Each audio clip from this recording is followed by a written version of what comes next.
Hal buruk yang seseorang lakukan hari ini bisa jadi karena balas dendam atas apa yang pernah terjadi padanya di masa lalu.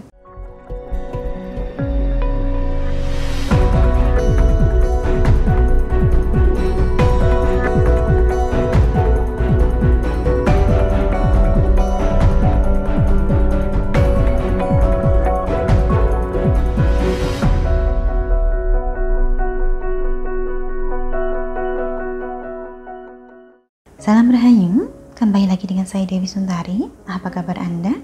Saya doakan semoga selalu sehat dan senantiasa diberikan kemudahan serta kelancaran dimanapun Anda berada. Belum lama ini, sempat saya ditanya oleh seseorang yang bercerita bahwa pasangannya berubah menjadi jahat. Ada juga yang bercerita bahwa kawan dekatnya berubah menjadi jahat. Padahal dulu tidak seperti itu, dulu sikapnya sangat baik. Masing-masing dari kita sebetulnya pasti menyadari bahwa orang yang terlahir jahat itu tidak ada. Sehingga bila kita bertemu dengan seseorang yang tabiatnya kurang baik, maka hampir bisa dipastikan bahwa ada sesuatu yang menjadikannya seperti itu. Ini artinya, orang yang baik hari ini bisa jadi akan berubah jahat besok pagi. Dan termasuk dalam sejumlah hal yang dapat menyebabkan perubahan ini antara lain adalah sebagai berikut. Pertama, tentu saja karena kekecewaan terhadap orang-orang di sekitarnya. Bagaimanapun juga, lingkungan sangat mempengaruhi perilaku seseorang.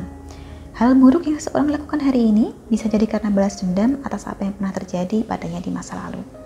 Mungkin ia pernah dipandang rendah, dijatuhkan, tidak dipedulikan, dan segala macam kebaikannya tidak dihargai. Hal-hal seperti ini akan menjadikan orang berubah dari pendiam menjadi pendendam. Yang kedua, bila seseorang yang tadinya baik berubah menjadi jahat, bisa jadi kita pernah berbuat salah terhadapnya, dengan atau tanpa kita sadari. Bila memang kita sadar, kita pernah berbuat salah, maka segeralah meminta maaf. Penting bagi kita untuk mengevaluasi diri sendiri sebelum kita menilai orang lain. Karena bisa saja, perubahan sikapnya ini disebabkan kelakuan kita sendiri. Yang ketiga, perubahan seseorang juga bisa terjadi karena dia sekedar ingin memanfaatkan kebaikan Anda saja. Jadi sebenarnya, dari awal memang tabiatnya sudah lama buruk, tetapi selama ini Anda tidak tahu. Sebab di hadapan Anda, dia bersikap sangat baik. Dia ingin memanfaatkan kebaikan Anda. Dan ketika keuntungan sudah menjadi miliknya, dia merasa tidak perlu lagi berpura-pura di hadapan Anda. Maka muncullah sifat aslinya dan Anda mengira dia telah berubah. Padahal memang dari dulu seperti itu. Cirinya orang yang seperti ini adalah ucapan dan tindakannya seringkali tidak sama. Kemudian yang keempat, bisa juga seseorang berubah jahat terhadap kita karena dipengaruhi oleh orang lain. Ada orang yang terus-menerus menceritakan keburukan Anda, sehingga orang yang tadinya baik pada Anda, sekarang sikapnya sangat berbeda. Bila situasinya semacam ini, tidak perlu Anda anggap serius. Jelaskan saja kebenarannya. Bila memang orang ini tulus, ia pasti akan lebih percaya ucapan Anda dibandingkan omongan orang lain. Adapun yang kelima, satu hal lagi yang juga bisa mengubah orang baik menjadi orang jahat adalah pengalaman traumatis. Pengalaman buruk di masa lalu ini menjadikan ia enggan berbuat baik lagi. Dia berusaha untuk belajar dari pengalamannya, tapi sayang sekali pengalaman ini adalah pengalaman yang buruk.